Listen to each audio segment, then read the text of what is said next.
What I was so excited for is that this, more than anything, is a turn to truth. It's not a turn to Trump. It's not a turn to Republicans. It is a turn to say, if you're going to hide part of the story, if you're going to give me half the truth, I'm just not going to trust you on either side of the aisle. I want the whole story. Give me both sides, and I will make the best decision for myself. And we talk about this in the financial world all the time.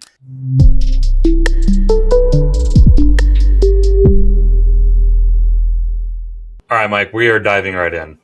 Donald Trump won the presidential election last night. Looks like it's going to be a landslide. A lot of factors that came about. There's a lot of people who didn't think he was going to win.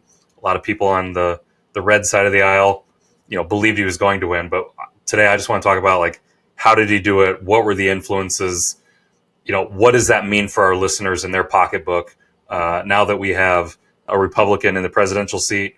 And it looks like the House and the Senate both are dominated on the Republican side of things. What does that mean for the pocketbooks of our American listeners? Go away. Fire away.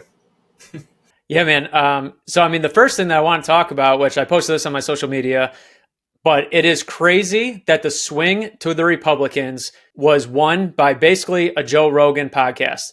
There's policies on both sides of the aisle, but Republicans vote Republican, Democrats vote Democrat. They're fighting for independent voters to say, independent voters, young voters who maybe this is their first election, we're trying to win you. Here's our beliefs.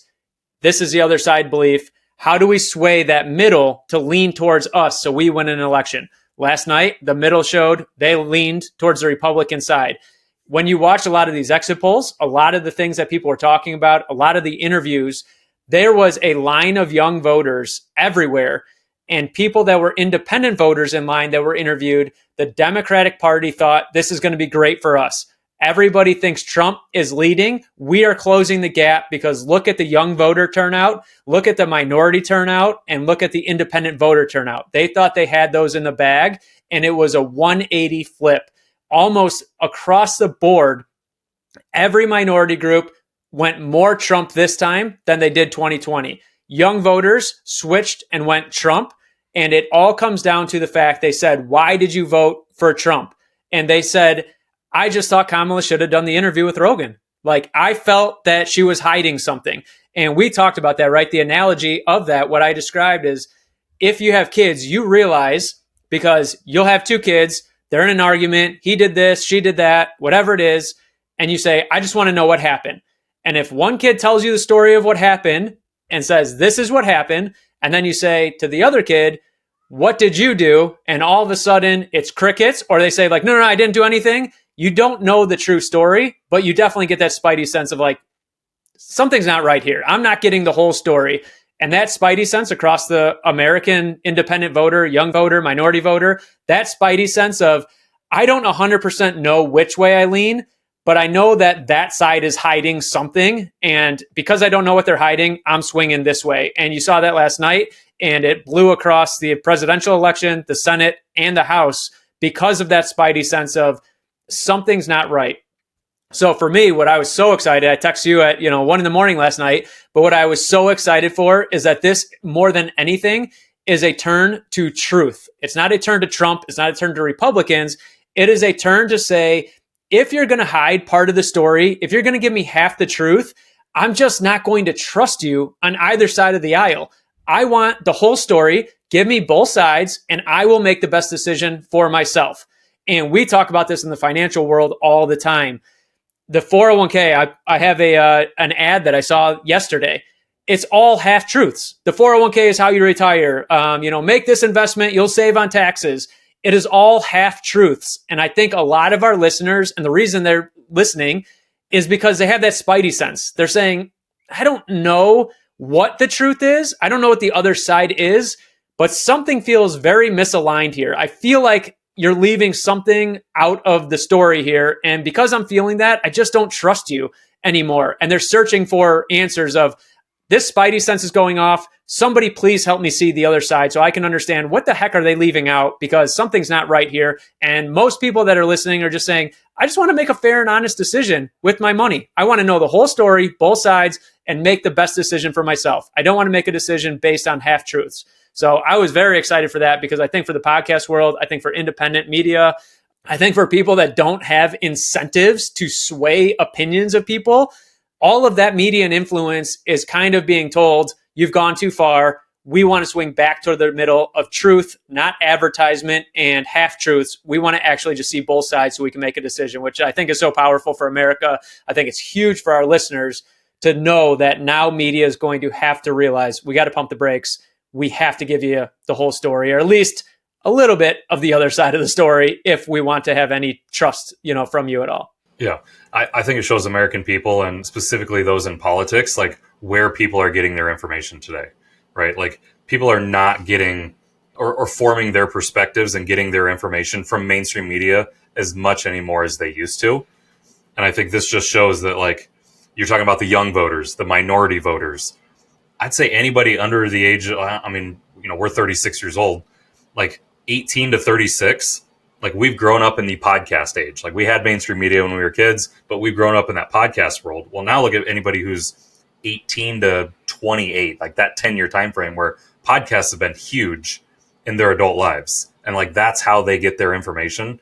And so I think you nailed it on the head when all of a sudden there's a candidate that says, no, I don't want to go on that podcast, or I'm not going to share that information, or just simply doesn't leverage that tool of independent media and podcasting during this election campaign.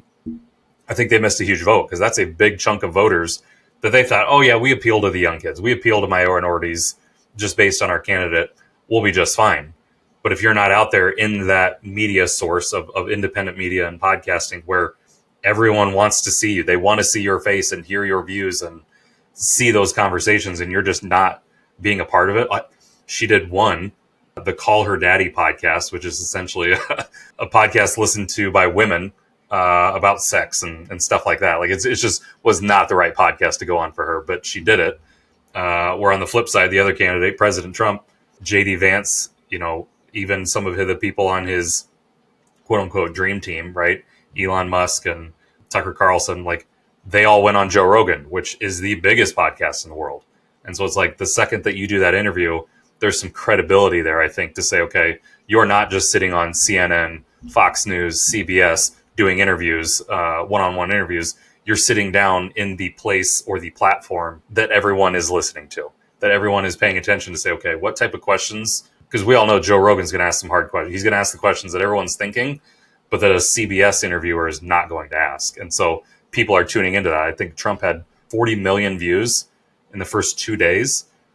Like that just goes to show that could be 40 million voters right there that are tuning in, whether they are Democrat or Republican. That's 40 million people that are tuning in to listen to these questions and then the response. And how do they respond, and what do they talk about, and what half truths are they going to tell?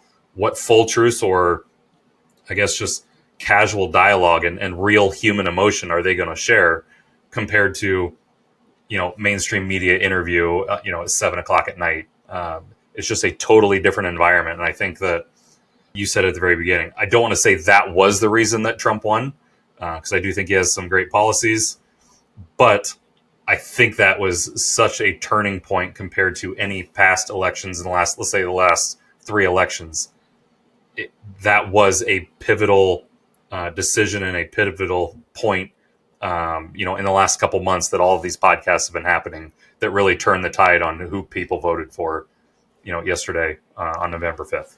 Yeah, I mean, I'm one of those independent voters. I look at all sides. I see, things change too often for you to say I'm a Democrat or a Republican, because they're always trying to buy your votes, and they change their policies at the heart. They sway to get the votes and make sure they keep their majority. I'm very independent. I want to see both sides.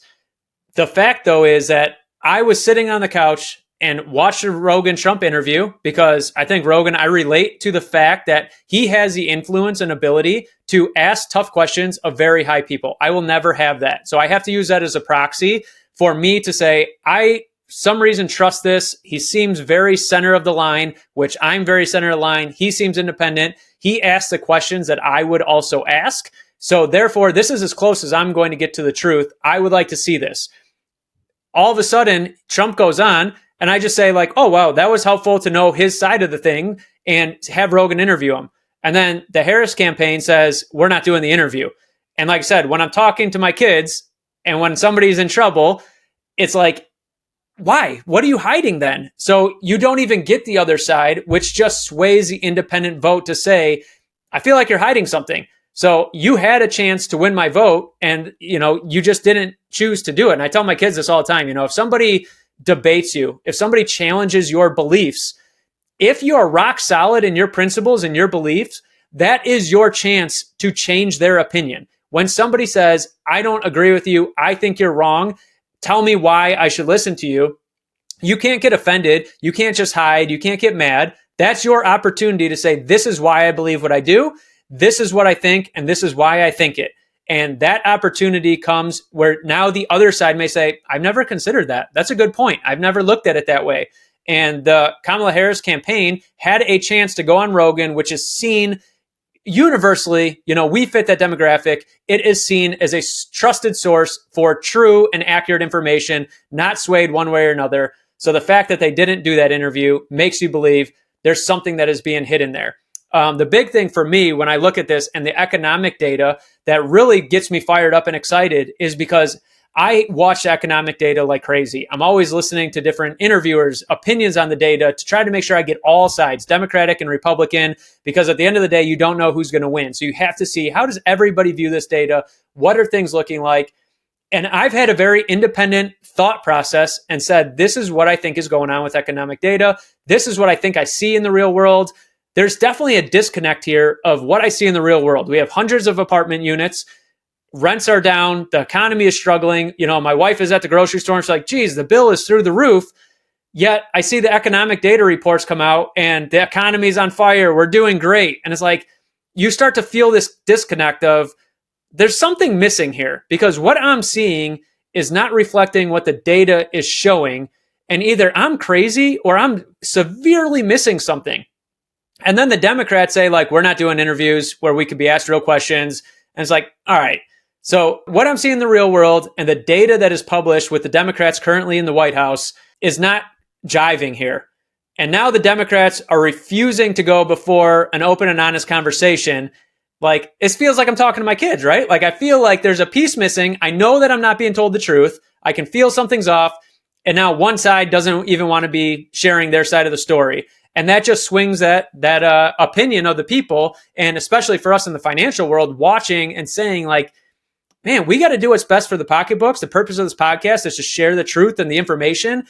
And if we don't have access to the truth, that's a problem here. And, that's basically what happened was Americans said, we prefer the truth. We're actually prefer just to have the truth and know what's going on. Please don't fudge the numbers, to make us feel better. Please don't say that the economy is on fire because it just feels like it's not. And I'd rather just have the truth and know that we're struggling rather than you try to tell me that we're doing great. And that's really what it came down to, last night. And you could see it in the Republican winning the House and the Republicans winning the Senate is the same thing. There's just a distrust on the other side of things, which for us is huge because in the financial world, it really, we preach this all the time, right? People make emotional decisions. And there's so much more emotion tied to financial decisions than there really is numbers on an Excel sheet.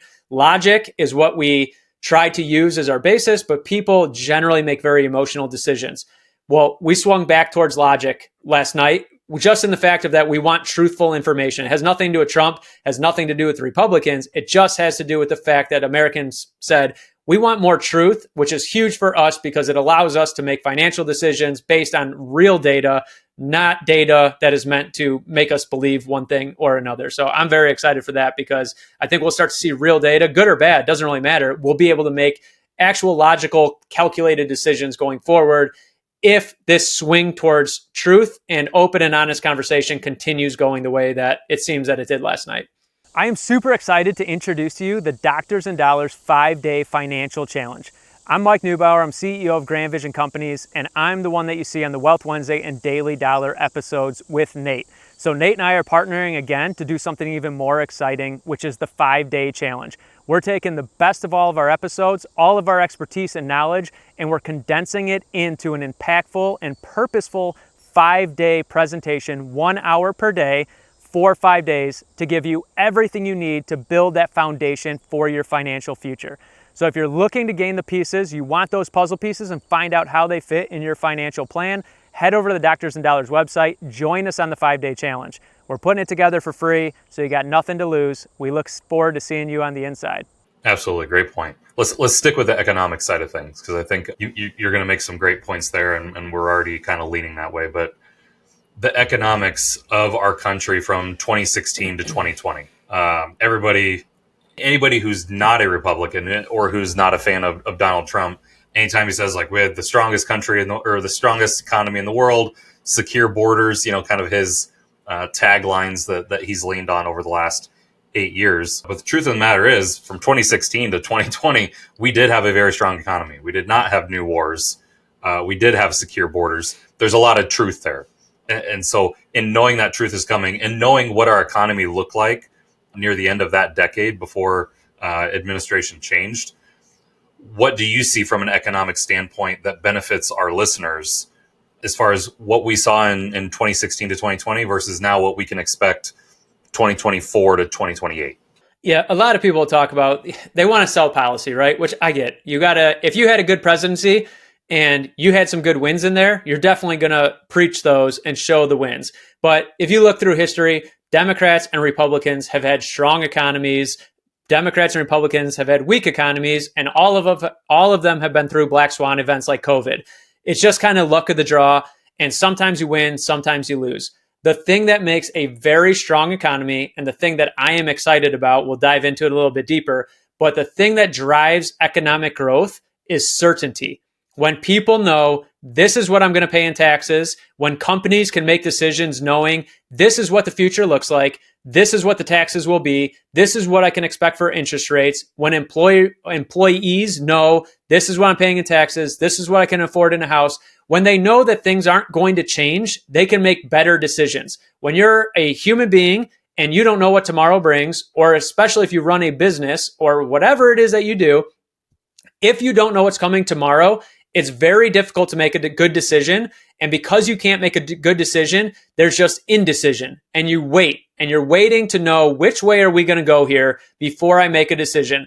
And what you've seen in the past year or so is a lot of uncertainty in the markets to say, is inflation caught? Did we catch it? Is it going to take off again? What are rates going to do? Our taxes on corporations going to go through the roof. And, corporations are dealing with this to say, are they staying where they are, or are they going to get raised on us? They have to make all these decisions. And what it leads to is indecision. So it's not a good economy, bad economy. It's a slowed down and indecisive economy. What we found last night with a sweep of the Republican Party, which, like I said, it doesn't matter. A sweep on either side at least gives you certainty, so you know. But what we saw and what you brought up is the 2016 to 2020 term was new tax laws being put in place that have sunsets on them, a lot of strategies, bonus depreciation with real estate, a lot of different things that are strategies that we use every single day in the family office. It's what we built them on because that was a big change in tax law. So the strategies are built on what we currently have. But with this election, there was a ton of uncertainty. We saw earlier this year on bonus depreciation, is it going to go back to 100%? Are they going to phase it out like they said? Nobody knows. Investors are asking, when am I going to get my tax return? And we're like, the government can't make up their mind, which means we can't make up our mind. And finally, we're forced to make a decision in spite of indecision in government. All that indecisiveness, all of that uncertainty leads to a slow economy because you just can't make decisions. We now know with a sweep of Republicans and those, the Senate, the House, and the presidency, we now know that our tax strategy and our tax plan is rock solid. And it will now most likely drop sunsets and possibly even turn into laws that last a long time, which gives us certainty now to sit down with our family office members and say, this will for sure work in 25. Let's start working on it right now, because now there's no question anymore of, is the entire game plan going to change? We talked about it many times, right? To take advantage of taxes, the tax code is written to incentivize us. Depending on the party that's in there is what incentives they want. So if they want something to go one way, they incentivize us to go in that direction. That is just the way that the tax code is set up.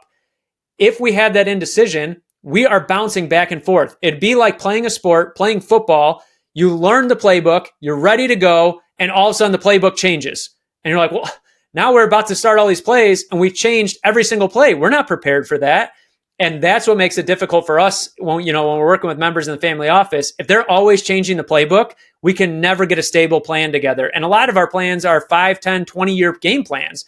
If you're going to change the playbook 5 times in the next, 20 years, it's very difficult to make a wise decision. Now we know the playbook that we have been using, the playbook that we have is the playbook. It may get even better. We don't know. That's what they promise. Let's hope that things get better on the economy side. But at all things being equal, we know that the playbook we have is not changing. We can now make good decisions and move forward knowing that this is for sure going to be available for the next 4 years, likely longer, because they took all 3, House, Senate, and presidency. They can likely make this not be sunset, but actually become what our future is. Yeah, you make some great points, just because the thing that impacts our family office members are where we built some of those strategies, right? So we have to look at income taxes. You said earlier, like, income taxes are at worst going to stay the same, most likely get better. The estate tax, right? Trump raised that in his first term to over 12 million. It was 5.5 million. There was some worry, and we've talked to family office members like, if this does change, it could greatly impact your current net worth versus your future net worth, depending on what the estate tax is. Now we know that was supposed to be sunsetting here shortly. God, imagine Trump's going to keep that number up to where it was, remove the sunset to where it becomes law. That helps from an estate tax standpoint. And then obviously bonus depreciation. We help a lot of folks with real estate and large, commercial real estate investments. Bonus depreciation is a thing we have to consider, and knowing that some of those laws and some of the percentages that we are looking at, those are going to be more concrete, really helps us make some sound decisions versus, hey, let's plan for this, but we have to be mindful of this. It really helps us in our leadership and our advisement to say, hey, we're concrete in what we're doing, and we know that this is going to be a great decision for you, based on where you stand today. And so I agree. It gives us more certainty, which then, as we are helping folks who are still feeling uncertain about their financial planning, their wealth building, where to go next, they have that uncertainty. We have the confidence to put those strategies in place, which then in turn gives them the confidence once they do have that plan and they can see the path forward. That just creates more confidence for them to go out and execute and do the things that they need to do that's best for their family. Yeah. I mean, you tell somebody a strategy, right? And they say, it's November of 24 now. And it's like, hey, start this strategy. This is a 3-year strategy. Oh, by the way, the whole strategy may change in 2 months. It's like, well, that's not really a strategy then. That's like, that doesn't help me. And now you don't have to say that anymore. You can say, do this strategy. It's a 3-year strategy. This is a plan. This is how it'll work. This is what you can expect at the end of 3 years. Last night, I was up at 2 a.m. watching I want to see, what is Trump going to say? How is he going to approach this? Is it going to create more divisiveness? What is he going to say? The one thing, of course, there's a million things, but the one thing that he did say, for instance, is, I just want to make sure that oil and gas, that is one of our greatest resources. I am all for oil and gas. His greatest supporter is Elon Musk, who is all about EVs and the opposite of oil and gas. So their incentives clearly are not aligned. They're not helping each other for the financial benefit, because Trump says oil and gas is what's going to make America. Elon's trying to change the world to be EVs. Those are totally misaligned, ideologies. But they both believe in whatever is going to be best for America and the people in general. The one thing then that you hear is EVs and green energy was very strong push on the Democratic side. There is a ton of tax strategy on the oil and gas side of things. That is up in the air. Although it's law, it's been there since, I think, the 80s. There's always that push further and further away, and things start to change. So somebody says, is this oil and gas going to be a good investment? I don't know, because there's uncertainty and indecision. Well, last night, Trump in his final closing speech at 2 a.m. said, oil and gas is our greatest resource that America has, and we're going to use it. I can promise you they're not removing the tax benefits of oil and gas. That is here to stay. You can be very certain of that. They may get better. So things like that oil and gas, you don't know, are they going to change this? Am I going to commit to this investment, which is a long-term investment, and all of a sudden 4 years, 5 years down the road, they're going to change the entire game plan and I have to change everything? You don't have to worry about that anymore. You now have certainty that everything that, in the oil and gas world, everything that was there is now going to stay the same and continue on. Yep. All right. So you gave a great summary near the beginning of what our Really the genesis of this episode and why we put it together and what our beliefs are. And then we started with economics. So there's some economic certainty that comes about. I want to go back to truth. Understanding the truth and understanding there's a veil that's been lifted. We're getting a peek behind the curtain, if you will. And what are some of those things that we're seeing? Seeing some of those truths also creates some certainty, or it at least helps people make better decisions when they do know the truth. What do you see with truth coming forward in, let's say it's over the next 4 years, right? Because Trump only has 4 more years that he can be the president. Seeing some of those truths and understanding and correlating those to other aspects of our life, and obviously this is the Daily Dollar. So on the planning or the investment side of things, seeing some of those truths, understanding that, hey, I've been told this for a very long time, but now I'm kind of getting that sense of like, God, something doesn't seem right. Like this is off, and there's a lot more to it than I was even aware of. And now that some of these truths are coming forward, what do you see moving forward to create certainty from an investment standpoint? Yeah. So a few things. Trump was definitely the catalyst that forced, these things to come up. He went on the Rogan podcast, for instance. That was a catalyst that said, is she going to do it or not? But at the heart of it, what really happened was people want to win elections. We talk about this all the time, right? And they're going to do everything they can to win elections. Well, last night, a true and open conversation is what swayed independents and showed that's what people want. So what it forces is the other side, whoever is telling a lie in any industry, it opens their eyes to say, we're fudging the story a little too much and we're losing trust. So we have to swing the pendulum back to at least a little bit more open and honest. And you're going to see that in the financial world as well, that people are now going to say, something doesn't seem right. I want to go double check and verify this. So now when you have a salesman that hits you in med school or residency, you need this life insurance, you need this disability, and you feel overwhelmed and you're like, these are things I don't understand. These are words and numbers and I don't even know what you're talking about. I know that I need this, but like something feels off here. I need the truth. They're going to turn and say, I want some open and honest conversation about this so I can make a good decision. That sales of one-sided story and leave out all the downsides and all the consequences and only share the benefits, that has gone too far. And people are now just naturally saying, I see the benefits. I would just like to do some research to see on the other side if there's some consequences that you're leaving off. So I think, some of the crazy things we talk about, like disability, life insurance, there's so much misinformation about that stuff. You see, we use life insurance as a tool, but I equally see all these people pitching life insurance as the greatest thing. And it's like, well, that's not beneficial to who you're pitching it to. You're taking a tool that is not right for that person, and you're trying to act like it would be right. You're sharing the truth that it is very good for some people, and you're pitching it as if it's good for everybody. That's not true. That is falsely, sharing the benefits of this. So people are going to have to continue to get closer and closer. The big one for me, which we've been talking forever, the retirement myth, this crazy idea, but we just had a conversation the other day about Boeing, and all of a sudden Boeing's like, no, we want pensions back. We do not want this 401k. They finally made a settlement, but all of a sudden you're seeing this shift of people saying like, something's not right. And we've been saying forever, the 401k is a tax strategy. It is not a retirement plan. Use it for its benefits, but do not forget the consequences. Do not forget that it is jailing your money and holding you hostage to your job until age 59 and a half. That is the purpose of it. That consequence is pushed under the rug and barely dropped in. It's just like, hey, by the way, you can access this at 59 and a half. It is not shared in the truthful way of blatantly saying, you are locking this up until 59 and a half. That is not, you're never seeing this again until that day. And that's what we've been saying forever, which is super frustrating because we're fighting such a giant of Wall Street to say, keep funneling money to the 401k. It's the greatest thing. It's the greatest thing. And all of a sudden you start to see these fissures, right? All of a sudden the election changes and people say, I want truth. All of a sudden Boeing machinists have not had pensions in 10 years. And they're like, whoa, whoa, whoa. Something's not right here. This whole 401k idea is kind of BS, man. You guys are screwing us.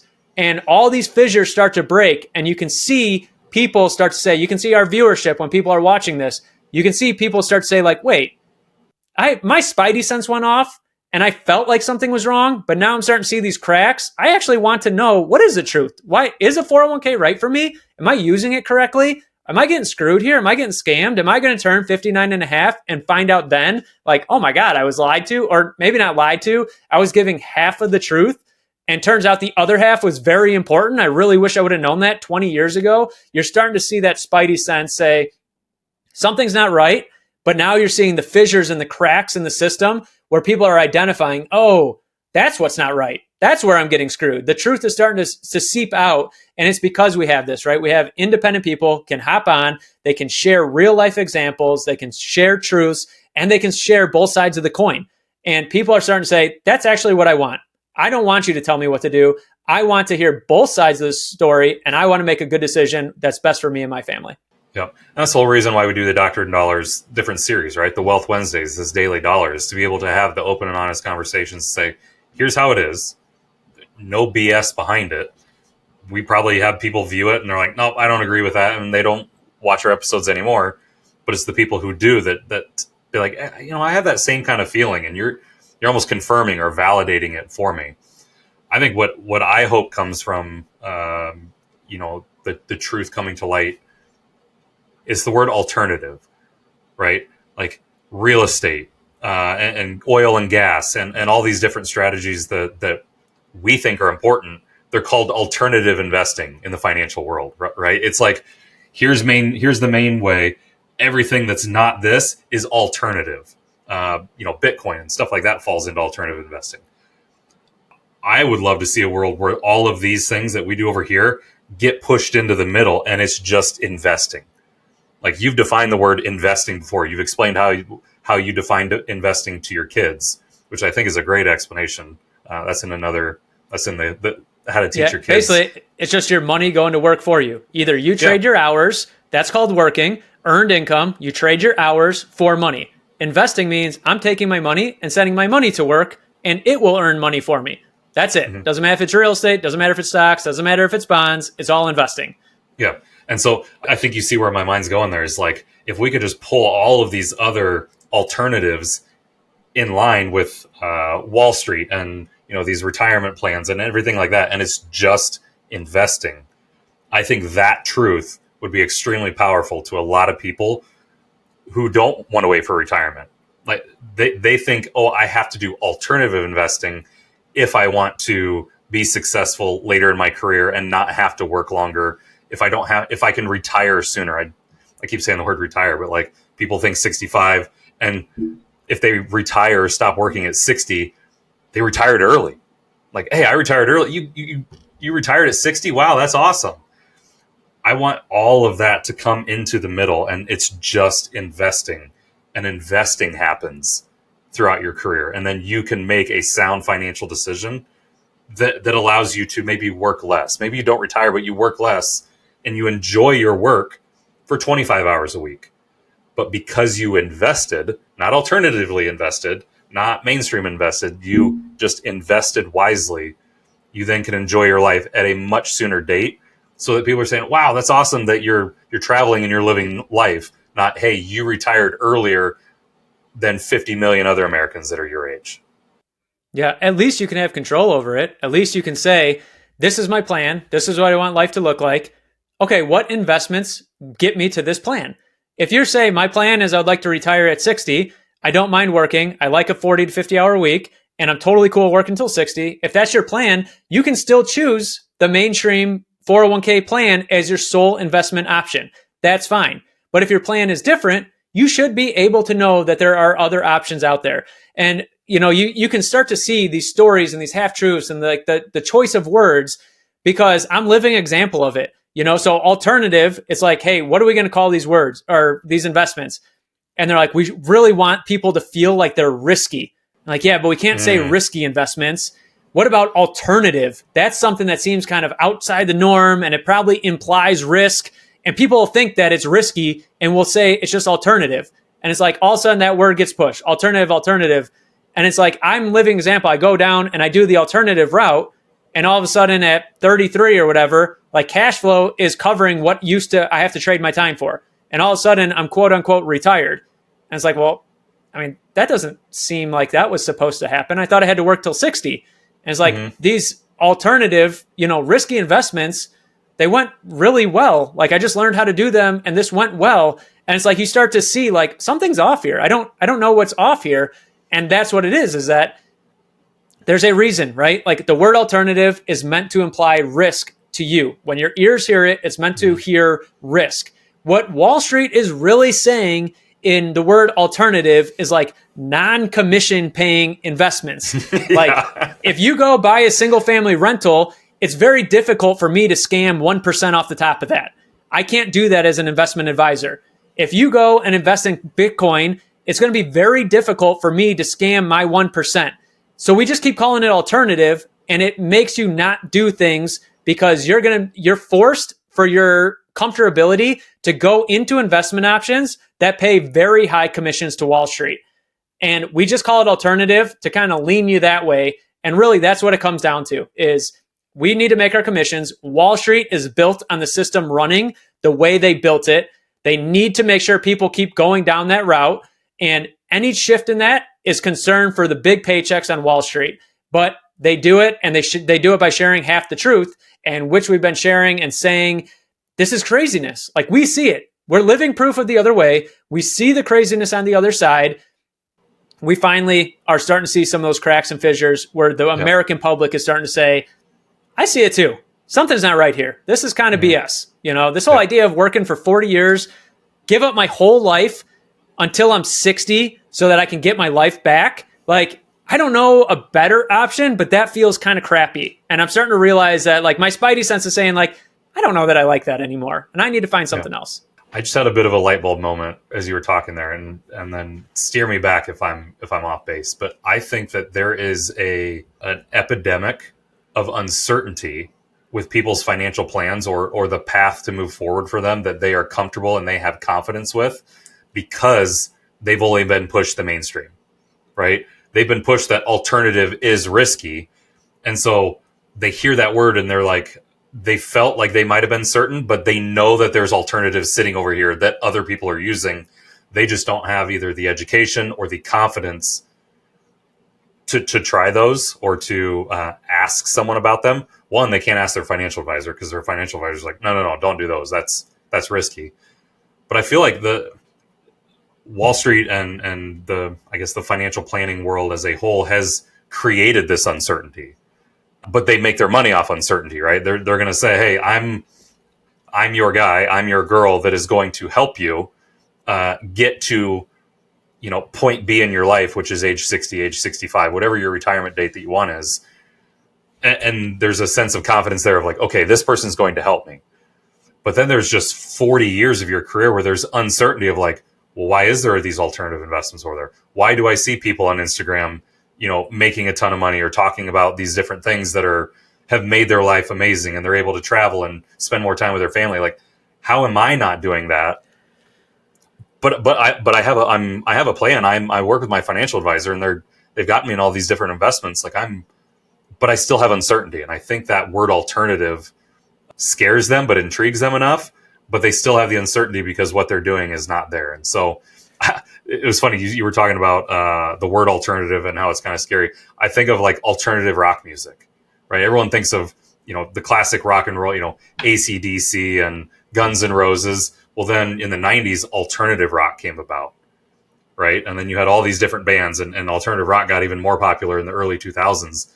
They called it alternative rock because we don't want to tamper or taint the it's kind of the rebels, the fringe, you're doing rock, but it's different than what we're used to. Yeah, and there's like that luster of like classic rock and roll from the 70s and 80s. And they're like, well, we don't want to taint that image of like rock and roll. So we're going to call them alternative rock because it sounds different. Still music, and they're still using the same instruments, but it's a little bit different. So we're going to call it alternative rock, and then that's just going to be a whole different genre. I think that this is, I think we've already seen it, but I think more and more people need to see that like alternative doesn't mean risky. I think that's it's not uncomfortable. It's just different than what you've been sold for so many years. Yeah. And like I said, perfect example. I'll give a real life example that totally goes to what you just said and probably what most of our listeners feel. So you do the mainstream, put in the 401k, we're saving.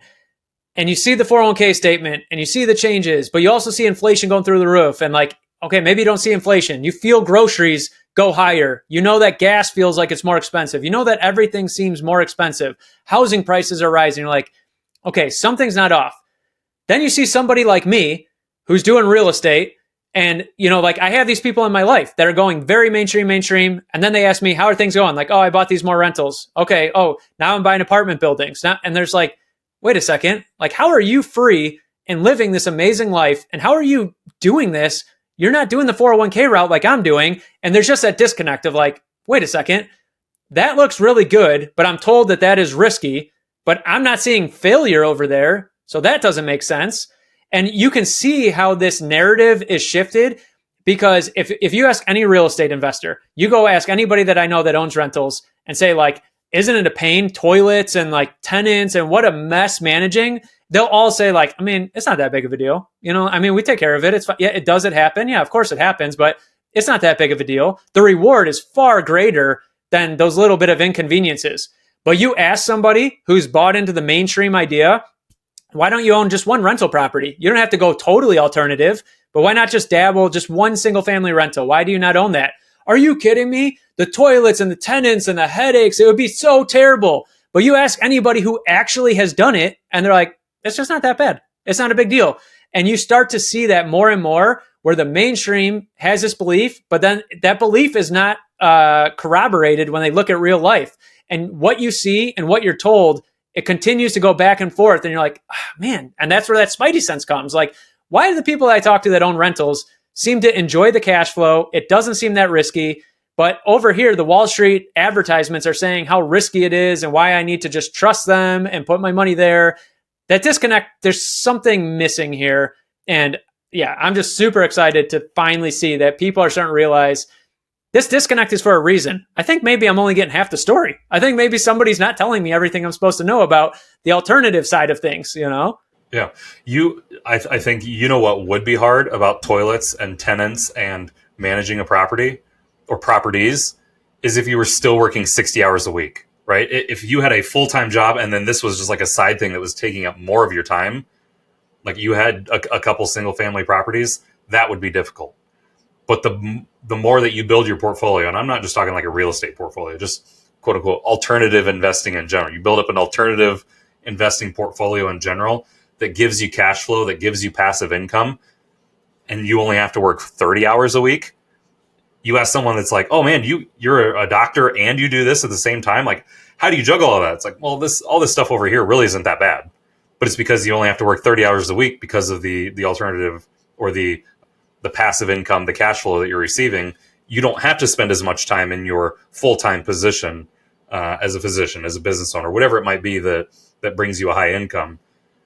If you did have to spend more time there, yes, that would be a pain in the butt, right? To be able to try and manage all those things. And so that's the whole point of what we try to build in the family office is buy back your time. Allow yourself to create those investments that buy you back more time so that when someone does ask you, like, how are you doing all these things? And why am I seeing all this success in your life, you know, with all that you're doing?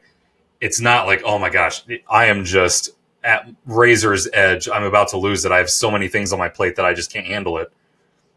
We're not trying to create that lifestyle, right? We're trying to create the passive time lifestyle that allows you to do the things that you want to do with the income that you have. Yeah. And take it even another route, right? You ask somebody, a doctor, family medicine doctor, they want to open their own practice. By mainstream's beliefs, that is very risky. You're going to hear most businesses fail. How are you going to do that? That's so difficult. A million different things, right? About how risky that is. But they know more about medicine. They know more about that area where they want to open the practice. They have way more in-depth knowledge and education in that business than making a random investment into a stock company in Wall Street. Let's say they choose Nike, Apple, whatever. They know nothing about the actual workings of Nike and Apple. They don't know the bylaws. They don't know anything. They've never read any financial report, yet they're going to make an investment blindly in Nike or Apple based on somebody on MSNBC saying, I think it's going to go through the roof.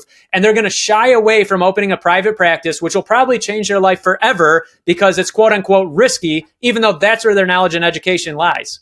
No, I totally agree with you, Mike. I think from that point of view, it's really investing in yourself, which, again, Wall Street, the mainstream investing platforms, they would tell you investing in yourself, that's a risk. That's alternative, right? Uh, but I think, I mean, even when I was a financial advisor, like I worked with a lot of business owners and physicians then. Like I told them, like investing in yourself, the rate of return that you're going to get investing in yourself and your business is better than anything that I could help or that I have access to. Like being able to put money into your private practice or your closely held business. I don't like to say small business, like your closely held business. That return is going to be so much greater. And I think that's where I don't scared is the word that I think of. Like people are scared to take that leap because it's different than what everyone else around them is doing.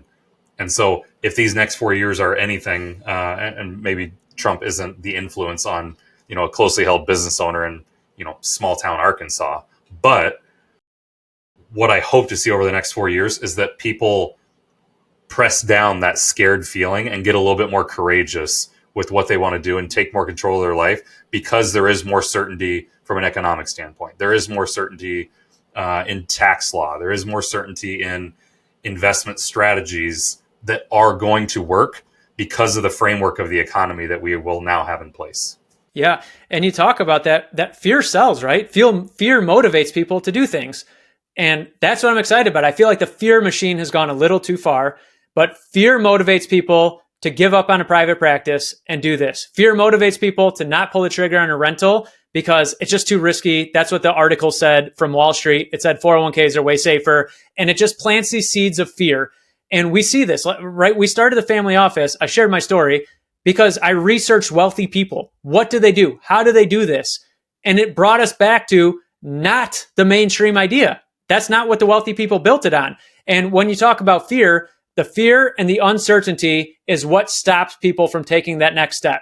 How do the wealthy people avoid the fear and the uncertainty? They surround themselves with advisors and other people that are walking that path together. And that's what we talked about. We need the family office. That's the goal of it.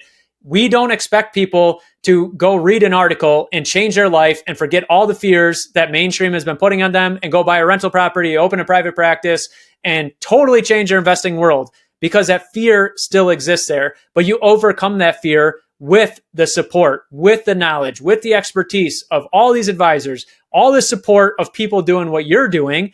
And it's like when you see that and you realize, people say the rich keep getting richer. We say a difference between wealth and rich, but the rich keep getting richer. And then you look and say, well, what do the rich do differently? And it's like, oh, it actually comes down to they surround themselves with other people who are doing the same things. They surround themselves with advisors who understand taxes and they understand the laws. They understand the actual risk reward analysis.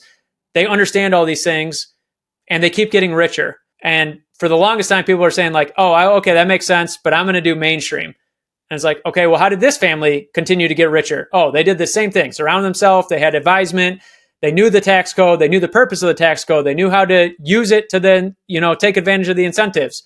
But that fear was pushed, and that was the goal. That's the goal of the family office, is to have a support and that built around them so that that fear can be overcome and that security and that certainty can be in place, even though it may include alternative ideas, and it's just investments at the end of the day, right? But we can remove that word alternative by providing security and certainty in the game plan.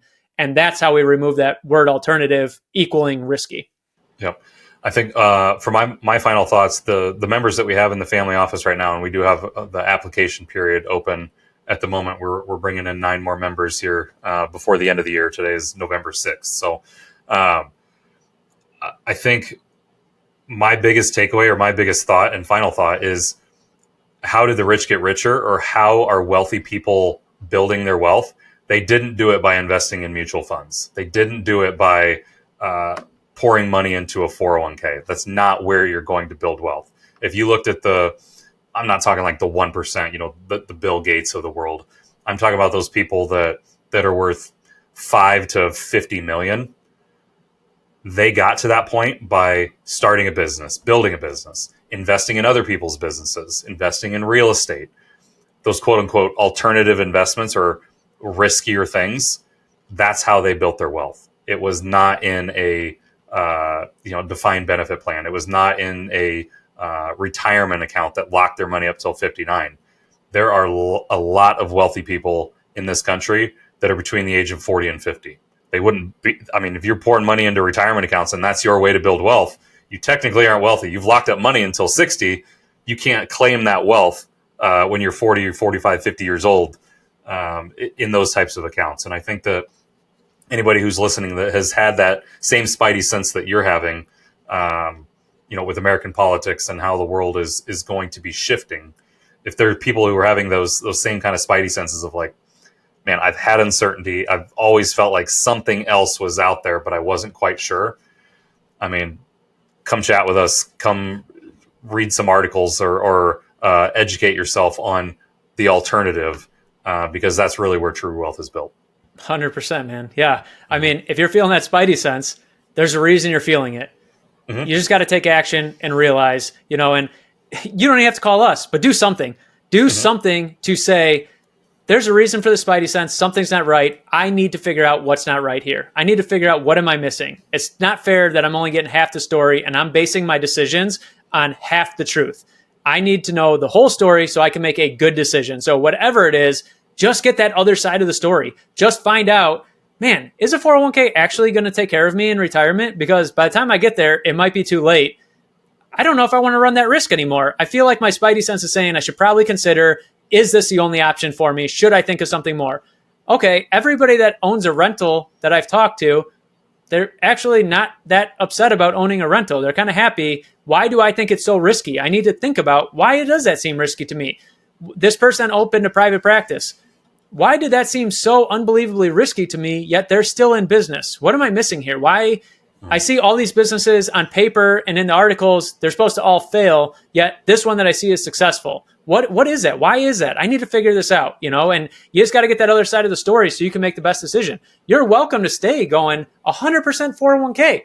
If that's a decision you make, you just want to make that decision in an educated way, not in a, advertised to and manipulated way. Mm-hmm. Are those your final thoughts? I guess, man. Yeah, I'm excited. And like I said, I was totally independent. I wasn't even really a fan of Trump on his own. I'm just super excited that America spoke to say, we don't want half-truths. It's crossed the line. It's gone a little bit too far. We realize that people are going to be biased. Bias is fine. We understand that. It has now swung so far from the truth that we just want open and honest conversation. You can't do unedited edited things anymore. You can't have scripted conversations. We want just real, honest conversation so we can make decisions for ourselves. And that message was spoken last night by the people with their vote. And that's what has me excited, because from a financial world, we've been preaching this for a long time. We're living proof of it. Yet we see people going down this rabbit hole and being given half the truths over and over, and it's crushing to us. So I'm excited that people are waking up and saying, wait a second, something's not right here. Yeah, that's awesome. I think, I was going to throw in one final joke of like, if we're going to be throwing out a bunch of truths, we're going to start pulling back the veil. Like, I want to know more about this JFK thing. Like, what really happened with JFK, right? Like, there's a bunch of secret files out there. Trump mentioned on the Rogan podcast. That's been eating at me for a long time. Let's just throw that truth out there. Let's clear the air. I'll feel a little bit better. Yeah. But, honestly, man, like there's a million, right? There's a million, call them conspiracies until they've been proven one way or another. Call it whatever you want. But honestly, just give me the truth going forward. You can just say, listen, we're not sharing any of the stuff we did in the past. We're going to just keep it the way it was. But starting today, we have to give the truth. We're giving both sides of the story. That's what I'm excited for. Like, would it be interesting, of course, if we've been lied to in something? Like, of course, I'd love to know. But at the end of the day, I just want to know that what you put out there, I can at least trust with a grain of salt. I can realize that you lean one way or another, but at the core, I can trust that you're giving me a general version of the truth. I just want the truth going forward. And that's why I'm excited, because the election swung so far the other way that the Democrats realized that's what the people want. They're going to have to react or they will lose every election, which makes me excited for starting today going forward. We will see a lot more honesty and truth, because otherwise independents and podcasts like ours are going to be the source of information for the truth, and MSNBC and CNN will go away, and they don't want that. So the only way to stop that is they got to start to be more center line, and that's what I'm excited for, is we're going to see a lot more open and honest conversations now. 100%. we'll keep scouring the articles, watching the news, and then bringing it forward with no BS behind it. So until next time, see you, Mike. See you, man.